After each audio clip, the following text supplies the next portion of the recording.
What happens when a charismatic talk show star, known for his sincerity and humor, clashes with a host who knows no boundaries in her provocations? This moment on The View became one of those unforgettable events etched in viewers' memories.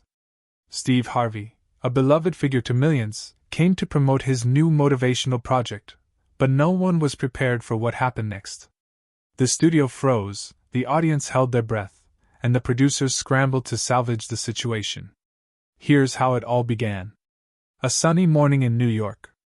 The View studio buzzes with anticipation. Cameras glide over the audience, capturing smiling faces and signs reading, "We love Steve!" and "Harvey's our hero." On the host table sit glasses of water, notes, and colorful sticky tabs reminding them of the day's topics. Joy Behar, one of the main hosts, sits at the center, flipping through her notes. Her sharp gaze and faint smirk hint that she's preparing for something more than a standard interview. Nearby, Sarah Haynes nervously adjusts her microphone, while Sunny Hostin scrolls through Twitter on her phone, trying to appear casual. In the back of the studio, producers and headsets exchange quick glances, and camera operators check their angles. Everything seems like a typical day on The View, but it's only an illusion of calm. The studio doors swing open, and Steve Harvey steps onto the stage, dressed in his signature suit, with a flawless smile and effortless charisma that instantly ignites the audience. The crowd erupts in applause. Someone shouts, "Steve, you're the best!" He waves, cracks a joke about New York's weather, and takes a seat at the host's table, straightening his shoulders. The atmosphere is warm, almost familial. Joy Behar greets him with feigned warmth, her voice sweet but laced with a subtle hint of sarcasm. "Steve, we're so thrilled to have you!" Joy begins, adjusting her glasses. "You're here to talk about your new project, right? Another book about how everyone can be happy and rich." The audience chuckles, but there's a slight sting in her words. Steve smiles, unfazed, and responds, "Well, Joy, I'm just trying to help people find a little joy. Is that so bad?" His tone is light, but his eyes flicker with wariness. Sarah Haynes quickly jumps in, trying to maintain the friendly vibe. "Your new project sounds so inspiring, Steve! Tell us, what motivated you?" But Joy interrupts, her voice sharpening. "Yeah, but let's be honest, Steve. All this motivational talk, it's just pretty words, isn't it? People want real solutions, not fairy tales about success." A hush falls over the studio. The audience freezes, sensing that the friendly interview is about to turn into something entirely different.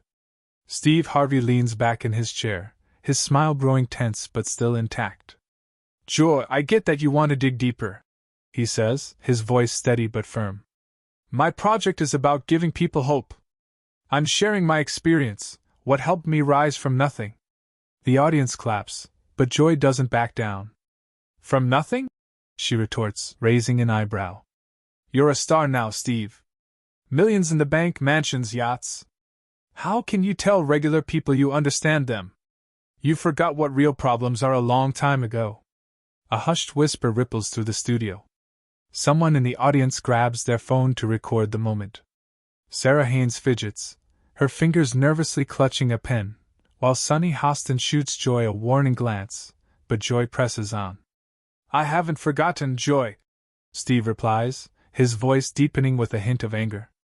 "I grew up in poverty, worked in factories, slept in my car when I had nowhere to live. I know what struggle is." His words spark cheers from the audience, but Joy only smirks, as if she's caught him in a trap. "Oh, Steve, don't start with the poor kid's story," she says, theatrically rolling her eyes. "You're selling a dream that only works for people like you, charismatic, famous, connected. What do you say to people who can't just think positive and become millionaires? You're just profiting off their hope." The studio falls deathly silent. Cameras zoom in on Steve's face, catching the tightening of his jaw and the narrowing of his eyes. Sarah Haynes tries to intervene. "Joy, let's give Steve a chance to explain." But Joy waves her off, dismissing her words. "No, Sarah, I want to hear how Steve justifies selling a dream that's out of reach for most." The audience splits, some whisper in support of Joy, others shake their heads in disapproval. A producer in a headset backstage frantically signals the operators to keep the cameras on Steve. Steve Harvey takes a deep breath, his fingers gripping the edge of the table. He looks directly at Joy, his gaze a mix of anger and disappointment. "Joy," he says slowly, choosing each word carefully, "I'm not selling dreams. I'm sharing tools that help me and millions of others. You can laugh, but I've seen people change their lives when they believe in themselves." His voice trembles with restrained emotion, and the audience senses the tension reaching its peak. But Joy doesn't relent. "Oh, please, Steve," she says, leaning back in her chair with a mocking smile.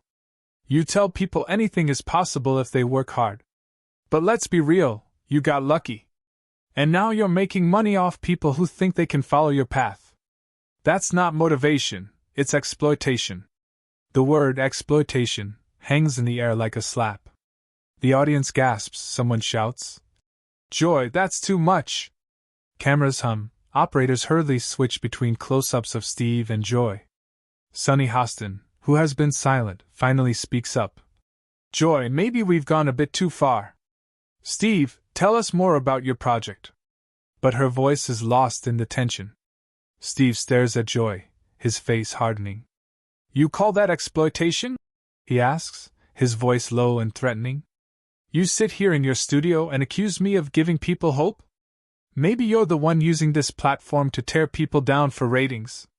The audience erupts with shouts, some clapping, others whispering in shock. Joy Behar seems unprepared for such a comeback. Her smile fades, but she quickly regains composure. "Oh, Steve, don't deflect," she says, her voice sharper. "I'm just telling the truth. Your success is the exception, not the rule. And instead of admitting that, you sell people a fairy tale that everyone can be Steve Harvey." She pauses, letting her words sink in, then adds, "Maybe you should be more honest with yourself." Those words are the final straw. Steve stands from his chair, his movements slow but resolute. The studio freezes. Cameras focus on him, capturing every gesture. The audience holds its breath, sensing something unforgettable is about to happen. Producers backstage whisper frantically, and security near the entrance tenses, ready to step in. "You know what, Joy?" Steve says, his voice calm but carrying a weight that reverberates through the studio. "I came here to talk about hope, about faith, about helping people. But you decided to turn this into a circus. And I'm not playing this game."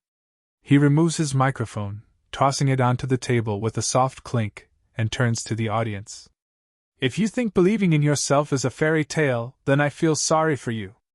Because I believe everyone in this room can change their life. And no one, hear me, no one, has the right to belittle that belief." The audience erupts in applause, but some look stunned. Joy sits, lips pursed, her face paling. Sarah Haynes tries to say something, but her voice is drowned out by the noise. Steve Harvey, without looking back, heads for the exit, his steps echoing loudly in the studio. Cameras follow him, and producers frantically signal to cut to commercial. To be continued in Part 2. How will this conflict end? Can Joy regain control? And what will social media say about this moment? The View studio is ablaze with tension.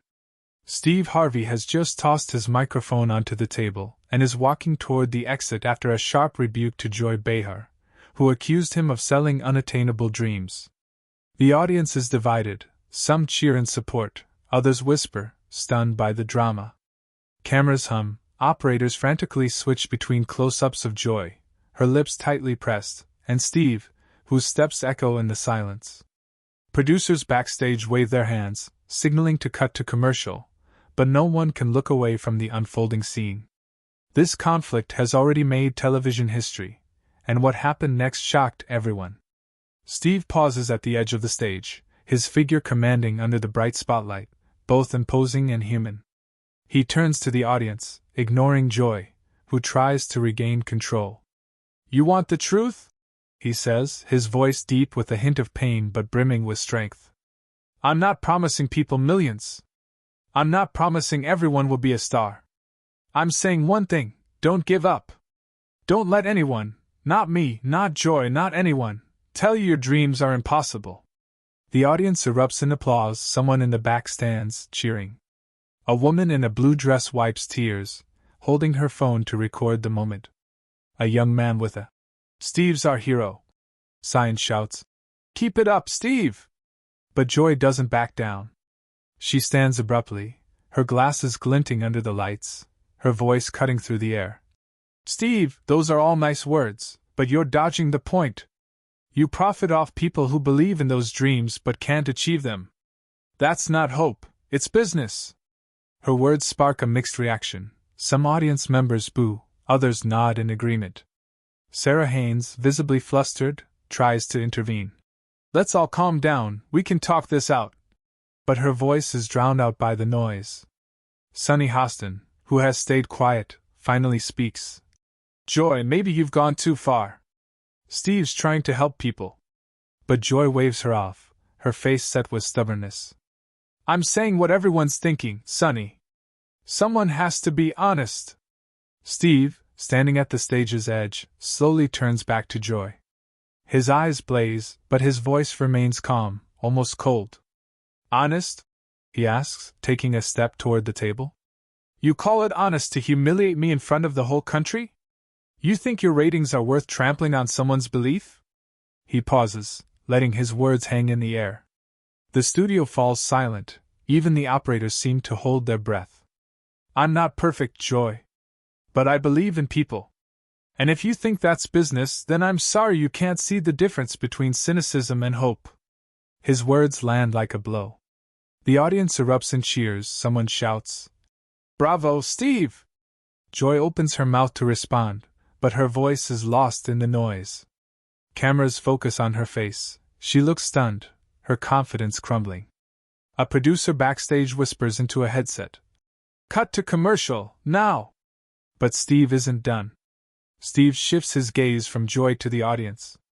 "I came here to talk about hope," he says, his voice softer but still powerful. "And I won't let anyone turn that into a circus. Thank you all for believing in yourselves. Keep fighting."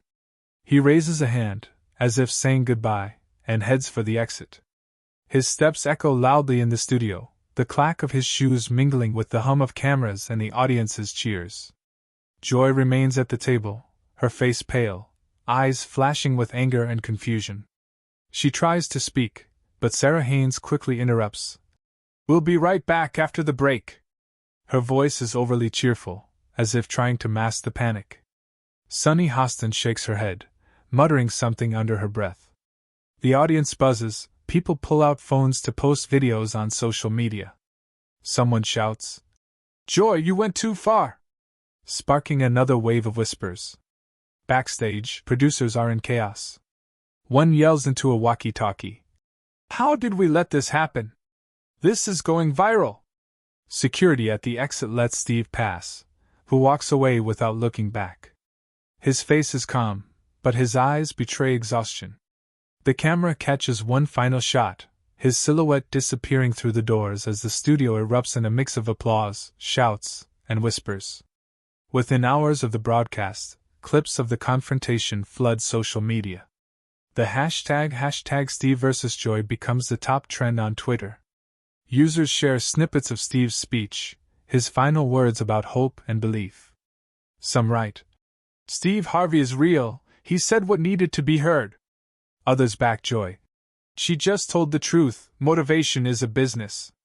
Memes of Joy's face when Steve drops the mic spread across TikTok, and a clip of his speech garners millions of views on YouTube. The media picks up the story. Headlines range from, "Steve Harvey humiliates Joy Behar on The View," to, "Did Joy go too far?" Some criticize Joy's cynicism, while others praise her for asking tough questions. Steve posts a brief message on Twitter. "I believe in people. Always will. Thanks for the support." His words fuel further debate. Joy's reputation takes a hit, some call her provocation toxic, though her supporters argue she was just doing her job, asking uncomfortable questions. The View sees record ratings, but producers worry the conflict might alienate part of the audience. Steve, meanwhile, emerges more relatable to fans, his project gains attention, and his book sales soar. What do you think of this conflict? Did Steve do the right thing by walking out? Was Joy right to call him out on selling dreams? Who won this battle, cynicism or hope? Share your thoughts in the comments, and subscribe to stay updated on stories like this.